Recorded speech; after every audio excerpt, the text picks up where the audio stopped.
श्री गणेशाय नमः। श्री जानकी वल्लभो विद्यते। श्री रामचरितमानस खष्ट सोपान लंका कांड दोहा संख्या 60 के आगे।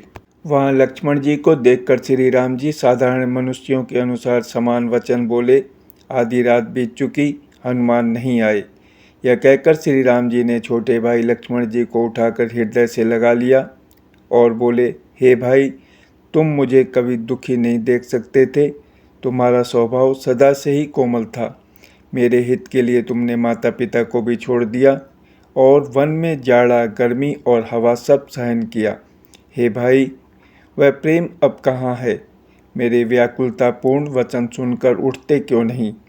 यदि मैं जानता कि वन में भाई का विछोह होगा तो मैं पिता का वचन, जिसका मानना मेरे लिए परम कर्तव्य था, उसे भी न मानता। पुत्र, धन, स्त्री, घर और परिवार ये जगत में बार बार होते और जाते हैं, परंतु जगत में सहोदर भाई बार बार नहीं मिलता। हृदय में ऐसा विचार कर हे तात जागो।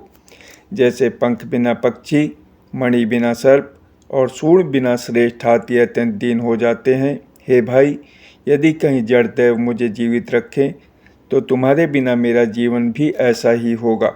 स्त्री के लिए प्यारे भाई को खोकर मैं कौन सा मुँह लेकर अवध जाऊंगा? मैं जगत में बदनामी भले ही सह लेता कि राम में कुछ भी वीरता नहीं है जो स्त्री को खो बैठे। स्त्री की हानि से इस हानि को देखते कोई विशेष क्षति नहीं थी। अब तो हे पुत्र, मेरा निष्ठुर और कठोर हृदय यह अपयश और तुम्हारा शोक दोनों ही सहन करेगा। हे तात, तुम अपनी माता के एक ही पुत्र और उसके प्राणाधार हो। सब प्रकार से सुख देने वाले और परम हितकारी जानकर उन्होंने तुम्हें हाथ पकड़कर मुझे सौंपा था। मैं अब जाकर उन्हें क्या उत्तर दूंगा? हे भाई, तुम उठकर मुझे सिखाते समझाते क्यों नहीं? सोच से छुड़ाने वाले श्री राम जी बहुत प्रकार से सोच कर रहे हैं। उनके कमल की पंखुड़ी के समान नेत्रों से विषाद के आंसुओं का जल बह रहा है। शिव जी कहते हैं, हे उमा, श्री रघुनाथ जी एक अद्वितीय और अखंड वियोग रहित हैं। भक्तों पर कृपा करने वाले भगवान ने लीला करके मनुष्य की दशा दिखलाई है। प्रभु के लीला के लिए किए गए प्रलाप को कानों से सुनकर वानरों के समूह व्याकुल हो गए। इतने में ही हनुमान जी आ गए, जैसे करुण रस के प्रसंग में वीर रस का प्रसंग आ गया हो। श्री राम जी हर्षित होकर हनुमान जी से गले लगकर मिले। प्रभु परम सुजान, चतुर और अत्यंत ही कृतज्ञ हैं।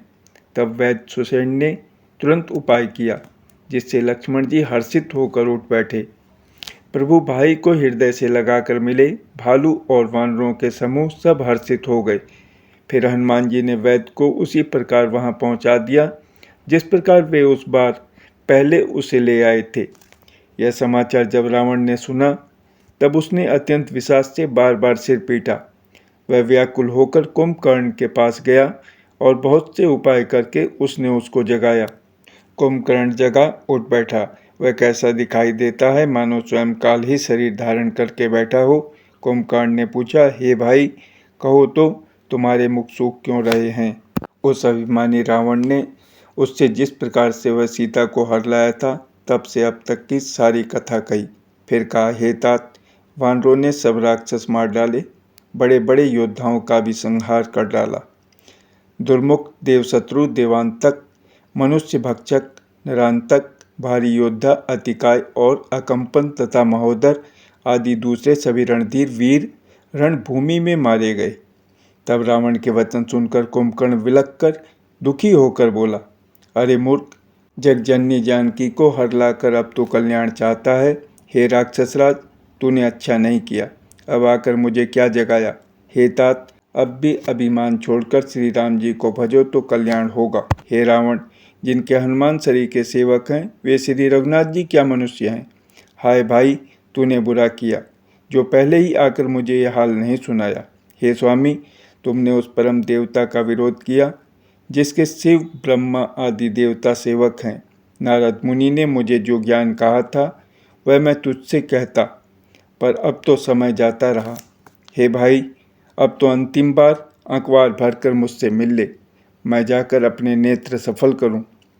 तीनों तापों को छुड़ाने वाले श्याम शरीर कमल नेत्र श्री राम जी के जाकर दर्शन करूं।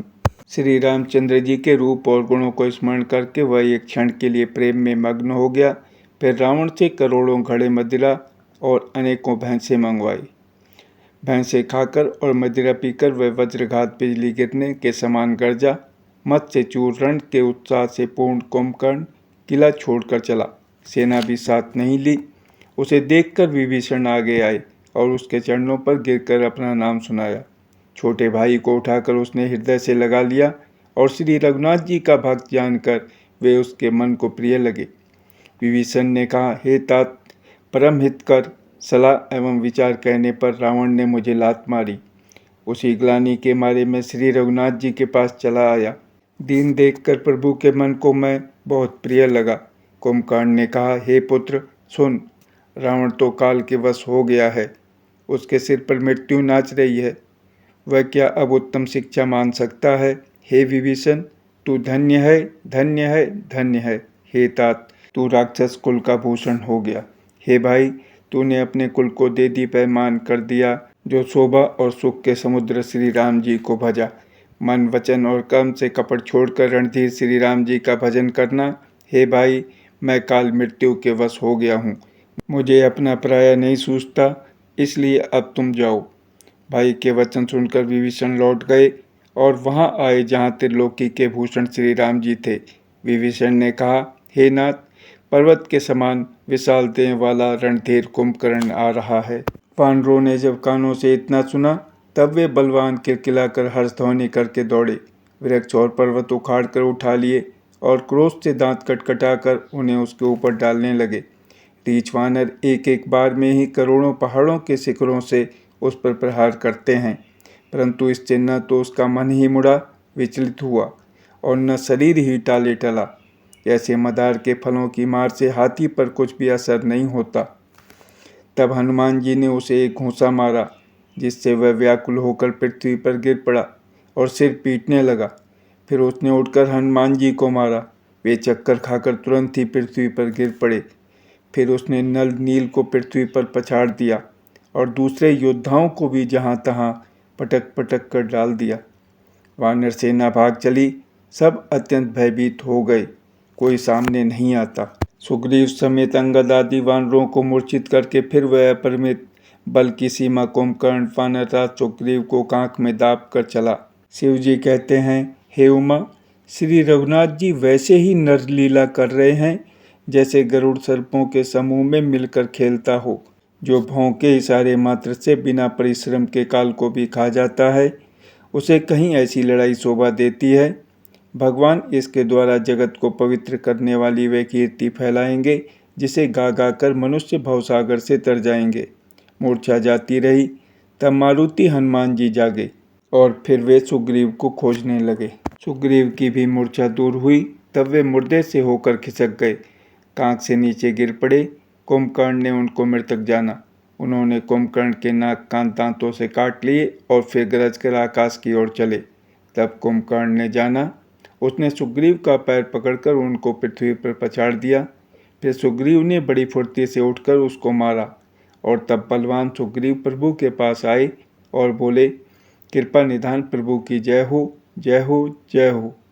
नाक कान काटे गए, ऐसा मन में जानकर बड़ी ग्लानि हुई और वह क्रोध करके लौटा। एक तो वह स्वभाव आकृति से ही भयंकर था और फिर बिना नाक कान का होने से और भी भयानक हो गया। उसे देखते ही वानरों की सेना में भय उत्पन्न हो गया। रघुवंश मणि की जय हो, जय हो, जय हो, ऐसा पुकार कर वानर हो करके दौड़े और सबने एक ही साथ उस पर पहाड़ और वृक्षों के समूह छोड़े। रण के उत्साह में कुंभकर्ण विरुद्ध होकर उनके सामने ऐसा चला मानो क्रोधित होकर काल ही आ रहा हो। वह करोड़ करोड़ वानरों को एक साथ पकड़ पकड़ कर खाने लगा। वे उसके मुंह में इस तरह घुसने लगे मानो पर्वत की गुफा में टिड्डियां समा रही हों। करोड़ों वानरों को पकड़कर उसने शरीर से मसल डाला। करोड़ों को हाथों से मलकर पृथ्वी की धूल में मिला दिया। पेट में गए हुए भालू और वानरों के ठट के ठट उसके मुख, नाक और कानों की राह से निकल निकल कर भाग रहे हैं। रण के मद में मत राक्षस कुंभकर्ण इस प्रकार गर्वित हुआ मानो विधाता ने उसको सारा विश्व अर्पण कर दिया हो और उसे वह ग्रास कर जाएगा। सब योद्धा भाग खड़े हुए। वे लौटाए भी नहीं लौटते, आंखों से उन्हें सूझ नहीं पड़ता और पुकारने से सुनते नहीं। कुंभकर्ण ने वानर सेना को तितर बितर कर दिया। यह सुनकर राक्षस सेना भी दौड़ी। श्री रामचंद्र जी ने देखा कि अपनी सेना व्याकुल है और शत्रु की नाना प्रकार की सेना आ गई है। तब कमल नयन श्री राम जी बोले, हे सुग्रीव, हे विभीषण और हे लक्ष्मण, सुनो, तुम सेना को संभालना, मैं इस दुष्ट के बल और सेना को देखता हूँ। हाथ में सारंग धनुष और कमर में तरकस सजकर श्री रघुनाथ जी शत्रु सेना को दलन करने चले। प्रभु ने पहले तो धनुष का टंकार किया, जिसकी भयानक आवाज सुनते ही शत्रु दल बहरा हो गया। फिर सत्य प्रतिज्ञ श्री राम जी ने 1,00,000 बाण छोड़े। वे ऐसे चले मानो पंख वाले काल सर्प चले हों। जहाँ तहाँ बहुत से बाण चले, जिनसे भयंकर राक्षस योद्धा कटने लगे। उनके चरण, छाती, सिर और भुजदंड कट रहे हैं। बहुत से वीरों के 100-100 टुकड़े हो जाते हैं। घायल चक्कर खा खा कर पृथ्वी पर पड़ रहे हैं। उत्तम योद्धा फिर संभल कर उठते और लड़ते हैं। बाण लगते ही वे मेघ की तरह गरजते हैं। बहुत से तो कठिन बाण को देखकर ही भाग जाते हैं। बिना मुंड सिर के प्रचंड रुंड धड़ दौड़ रहे हैं और पकड़ो पकड़ो, मारो मारो का शब्द करते हुए गा चिल्ला रहे हैं। प्रभु के बाणों ने क्षण मात्र में भयानक राक्षसों को काट कर रख दिया।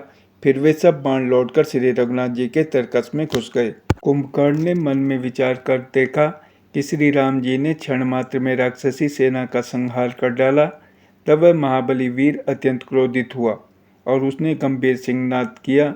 वह क्रोध करके पर्वत उखाड़ लेता है और जहाँ भारी भारी वानर योद्धा होते हैं वहाँ डाल देता है। बड़े बड़े पर्वतों को आते देखकर प्रभु ने उनको बाणों से काटकर धूल के समान चूर चूर कर डाला।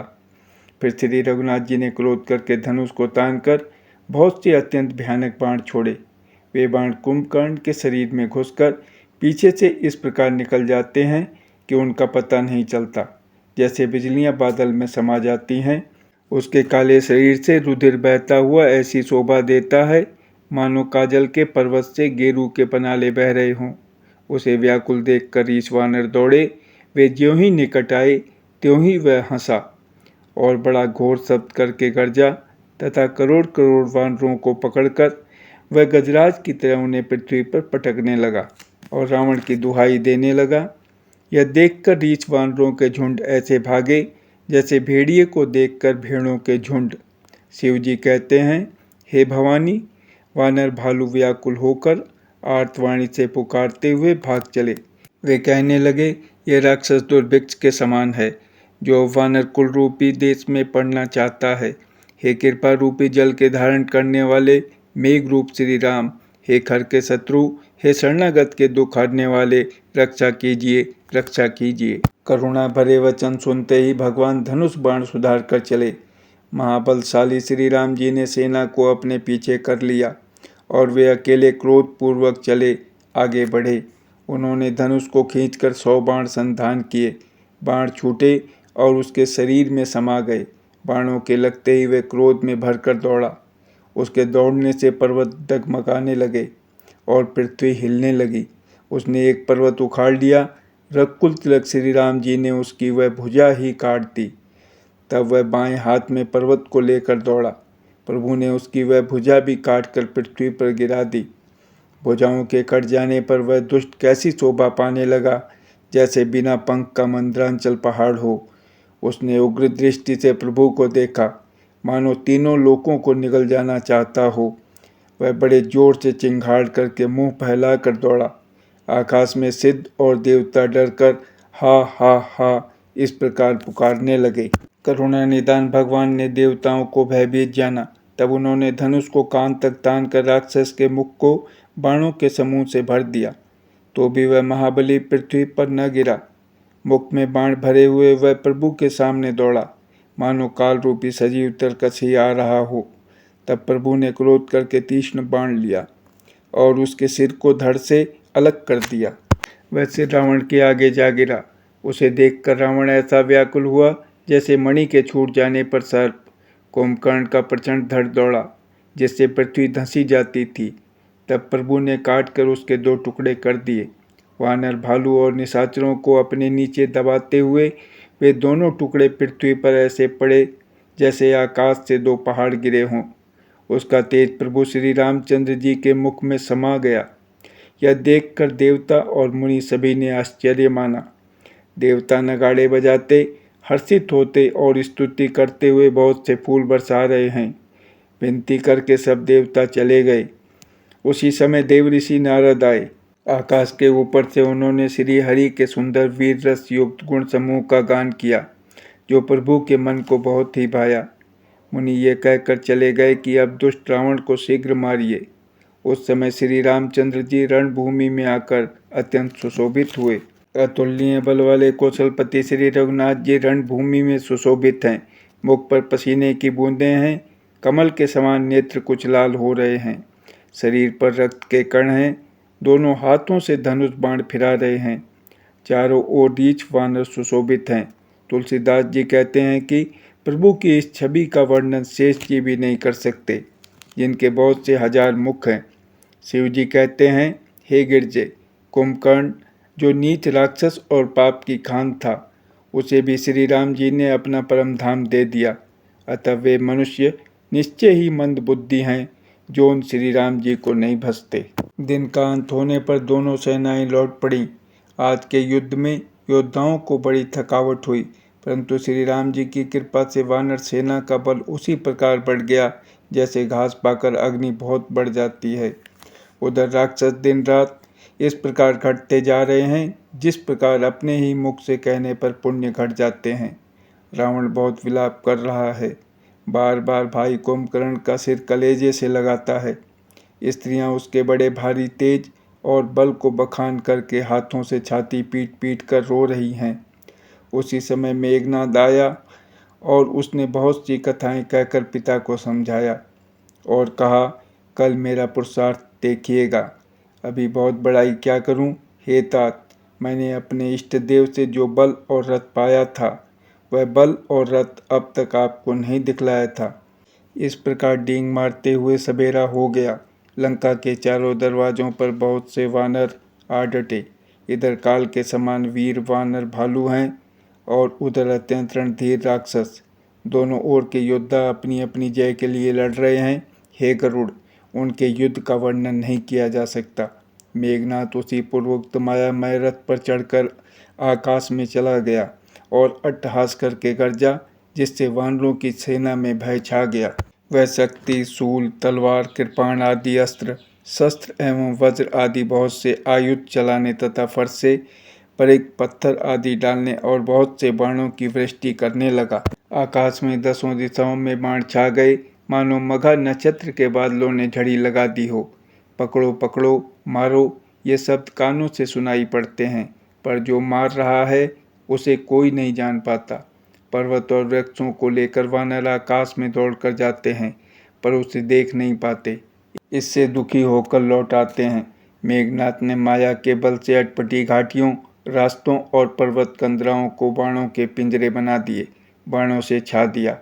अब कहाँ जाए, यह सोचकर रास्ता न पाकर वानर व्याकुल हो गए, मानो पर्वत इंद्र की कैद में पड़े हों।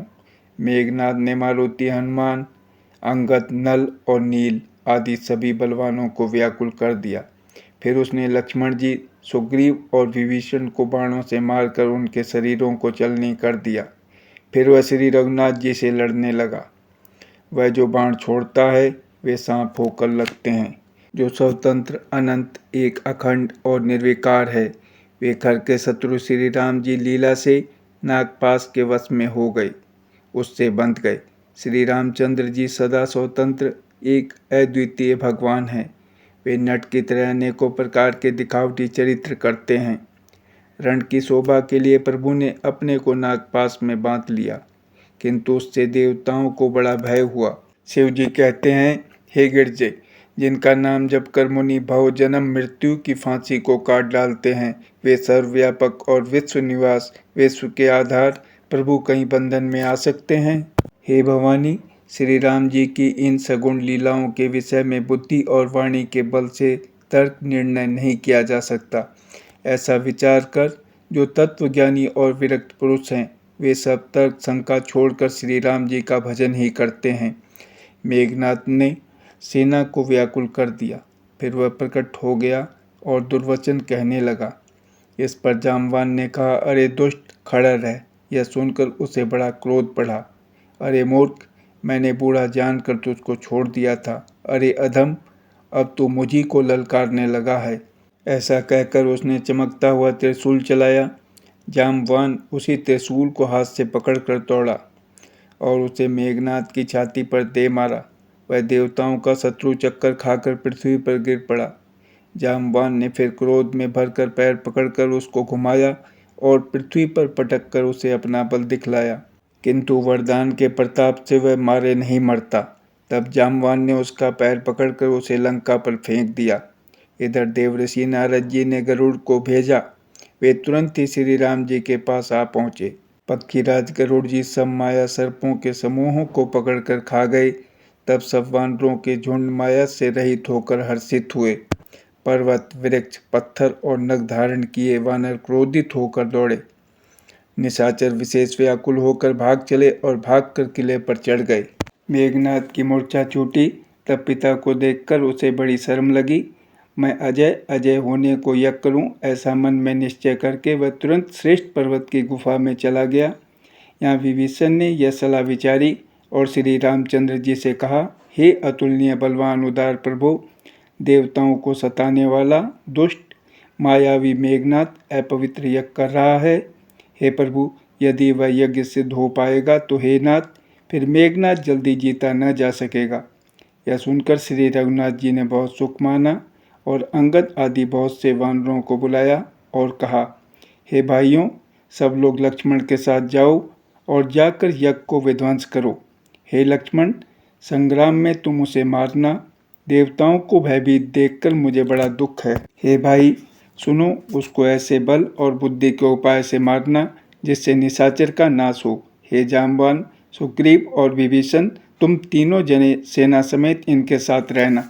इस प्रकार जब श्री रघुवीर ने आज्ञा दी, तब कमर में तरकस कसकर और धनुष सजाकर चढ़ाकर रणधीर श्री लक्ष्मण जी प्रभु के प्रताप को हृदय में धारण करके मेघ के समान गंभीर वाणी बोले, यदि मैं आज उसे बिना मारे आऊं तो श्री रघुनाथ जी का सेवक न कहलाऊं।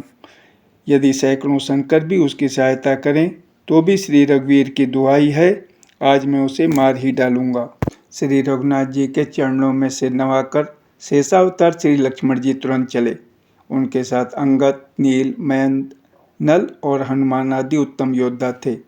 वानरों ने जाकर देखा कि वह बैठा हुआ खून और भैंसे की आहुति दे रहा है। वानरों ने सब यज्ञ विध्वंस कर दिया। फिर भी जब वह नहीं उठा तब वे उसकी प्रशंसा करने लगे। इतने पर भी वह न उठा। तब उन्होंने जाकर उसके बाल पकड़े और लातों से मार मार के वे भाग चले। वह त्रिशूल लेकर दौड़ा।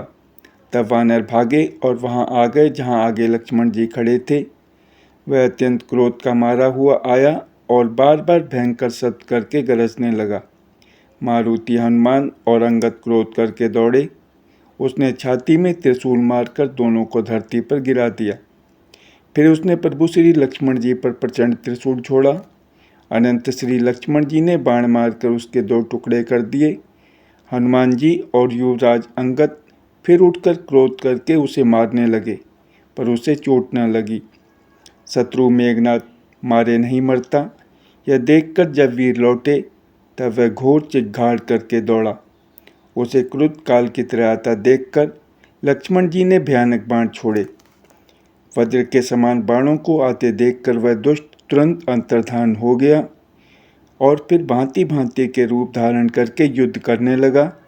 वह कभी प्रकट होता था और कभी छिप जाता था। शत्रु को पराजित न होता देखकर वानर डरे। तब सर्पराज शेष जी, लक्ष्मण जी बहुत ही क्रोधित हुए। लक्ष्मण जी ने मन में यह विचार दृढ़ किया कि इस पापी को मैं बहुत खिला चुका, अब और अधिक खिलाना अच्छा नहीं, अब तो इसे समाप्त ही कर देना चाहिए। कौशलपति श्री राम जी के प्रताप का स्मरण करके लक्ष्मण जी ने वीरोचित दर्प करके बाण का संधान किया। बाण छोड़ते ही उसकी छाती के बीच में लगा। मरते समय उसने सब कपट त्याग दिया। राम के छोटे भाई लक्ष्मण कहाँ हैं? राम कहाँ हैं? ऐसा कहकर उसने प्राण छोड़ दिए। अंगद और हनुमान कहने लगे, तेरी माता धन्य है जो तू लक्ष्मण जी के हाथों मरा और मरते समय श्री राम लक्ष्मण को स्मरण करके तूने उनके नामों का उच्चारण किया। हनुमान जी ने उसको बिना ही परिश्रम के उठा लिया और लंका के दरवाजे पर रखकर वे लौट आए।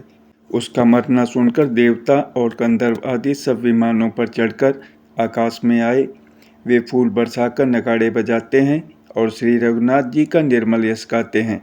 हे अनंत, आपकी जय हो। हे जगदाधार, आपकी जय हो। हे प्रभु, आपने सब देवताओं का महान विपत्ति से उद्धार किया। देवता और सिद्ध स्तुति करके चले गए। तब लक्ष्मण जी कृपा के समुद्र श्री राम जी के पास आए। रावण ने ज्यों ही पुत्रवध का समाचार सुना, त्यों ही वह मूर्छित होकर पृथ्वी पर गिर पड़ा। मंदोदरी छाती पीट पीट कर और बहुत प्रकार से पुकार पुकार कर बड़ा भारी विलाप करने लगी। नगर के सब लोग शोक से व्याकुल हो गए। सभी रावण को नीच कहने लगे। तब रावण ने सब स्त्रियों को अनेकों प्रकार से समझाया कि समस्त जगत का यह दृश्य रूप नाशवान है, हृदय में विचार कर देखो। रावण ने उनको ज्ञान का उपदेश किया। वह स्वयं तो नीच है, पर उसकी कथा बातें शुभ और पवित्र हैं। दूसरों को उपदेश देने में तो बहुत लोग निपुण होते हैं, पर ऐसे लोग अधिक नहीं हैं जो उपदेशों के अनुसार आचरण भी करते हैं। रात बीत गई, सवेरा हुआ। रीछ वानर फिर चारों दरवाजे पर जा डटे।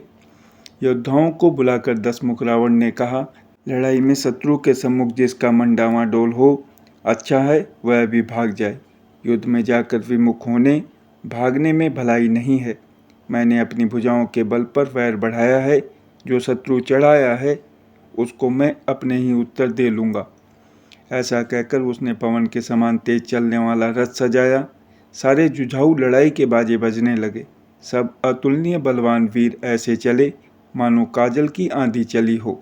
उस समय असंख्य अश्कुन होने लगे, पर अपनी भुजाओं के बल का बड़ा गर्व होने से रावण उन्हें गिनता नहीं है। अत्यंत गर्व के कारण वह शकुन अश्कुन का विचार नहीं करता। हथियार हाथों से गिर रहे हैं, योद्धा रथ से गिर पड़ते हैं। घोड़े हाथी साथ छोड़कर चिघाड़ते हुए भाग जाते हैं। सियार, गीत, कौवे और गधे शब्द कर रहे हैं। बहुत अधिक कुत्ते बोल रहे हैं। उल्लू ऐसे अत्यंत भयानक शब्द कर रहे हैं मानो काल के दूत हों, मृत्यु का संदेशा सुना रहे हों। जो जीवों के द्रोह में रत है, मोह के बस हो रहा है, राम विमुख है और कामासक्त है, उसको क्या कभी स्वप्न में भी संपत्ति, शुभ शकुन और चित्त की शांति हो सकती है। राक्षसों की अपार सेना चली। चतुरंगिनी सेना की बहुत सी टुकड़ियां हैं। अनेकों प्रकार के वाहन, रथ और सवारियां हैं तथा बहुत से रंगों की अनेकों पताकाएं और ध्वजाएं हैं। मतवाले हाथियों के बहुत से झुंड चले, मानो पवन से प्रेरित हुए वर्षा ऋतु के बादल हों। रंग बिरंगे बाना धारण करने वाले वीरों के समूह हैं, जो युद्ध में बड़े सूरवीर हैं और बहुत प्रकार की माया जानते हैं। अत्यंत विचित्र फौज शोभित है, मानो वीर वसंत ने सेना सजाई हो। सेना के चलने से दिशाओं के हाथी डिगने लगे, समुद्र क्षुभित हो गए और पर्वत डगमगाने लगे। इतनी धूल उड़ी कि सूर्य छिप गए। फिर सहसा पवन रुक गया और पृथ्वी अकुला उठी। ढोल और नगाड़े भीषण ध्वनि से बज रहे हैं, जैसे प्रलय काल के बादल गरज रहे हों। भेरी, नफीरी, तुरही और शहनाई में योद्धाओं को सुख देने वाला मारू राग बज रहा है। सब वीर सिंहनाद करते हैं और अपने अपने बल पौरुष का बखान कर रहे हैं। रावण ने कहा, हे उत्तम योद्धाओं, सुनो, तुम रीछ वानरों के ठट को मसल डालो और मैं दोनों राजकुमार भाइयों को मारूंगा। ऐसा कहकर उसने अपनी सेना सामने चलाई। जब सब वानरों ने यह खबर पाई, तब वे श्री रघुवीर की दुहाई देते हुए दौड़े। वे विशाल और काल के समान कराल वानर भालू दौड़े, मानो पंख वाले पर्वतों के समूह उड़ रहे हों। वे अनेक वर्णों के हैं, नख, दांत, पर्वत और बड़े बड़े वृक्ष ही उनके हथियार हैं। वे बड़े बलवान हैं और किसी का भी डर नहीं मानते। रावण रूपी मत वाले हाथी के लिए सिंह रूप श्री राम जी का जय जयकार करके वे उनके सुंदर यश का बखान करते हैं। दोनों ओर के योद्धा जय जयकार करके अपनी अपनी जोड़ी जान चुनकर इधर श्री रघुनाथ जी का और उधर रावण का बखान करके परस्पर भिड़ गए। रावण को रथ पर और श्री रघुवीर को बिना रथ के देखकर विभीषण अधीर हो गए। प्रेम अधिक होने से उनके मन में संदेह हो गया कि वे बिना रथ के रावण को कैसे जीत सकेंगे। श्री राम जी के चरणों की वंदना करके वे स्नेहपूर्वक कहने लगे, हे नाथ, आपके न रथ है न तन की रक्षा करने वाला कवच है और न जूते ही हैं। वह बलवान वीर रावण किस प्रकार जीता जाएगा? कृपा निधान श्री राम जी ने कहा, हे सखे सुनो, जिससे जय होती है वह रथ दूसरा ही है। शौर्य और धैर्य उस रथ के पहिए हैं। सत्य और शील सदाचार उसकी मजबूत ध्वजा और पताका है। बल, विवेक, दम, इंद्रियों का वश में होना और परोपकार, ये चार उसके घोड़े हैं जो क्षमा, दया और समता रूपी डोरी से रथ में जोड़े हुए हैं। ईश्वर का भजन ही उस रथ को चलाने वाला चतुर सारथी है। वैराग्य ढाल है और संतोष तलवार है। दान फरसा है, बुद्धि प्रचंड शक्ति है। श्रेष्ठ विज्ञान कठिन धनुष है। निर्मल, पाप रहित और अचल स्थिर मन तरकस के समान है। सम, मन का वश में होना, अहिंसादि, यम और शौचादि नियम, ये बहुत से बाण हैं। ब्राह्मणों और गुरु का पूजन अभेद्य कवच है। इसके समान विजय का दूसरा उपाय नहीं है। हे सखे, ऐसा धर्ममय रथ जिसके हो, उसके लिए जीतने को कहीं शत्रु ही नहीं है। हे धीर बुद्धि वाले सखा, सुनो, जिसके पास ऐसा दृढ़ रथ हो, वह वीर संसार जन्म मृत्यु रूपी महान दुर्जय शत्रु को भी जीत सकता है। रावण की तो बात ही क्या है।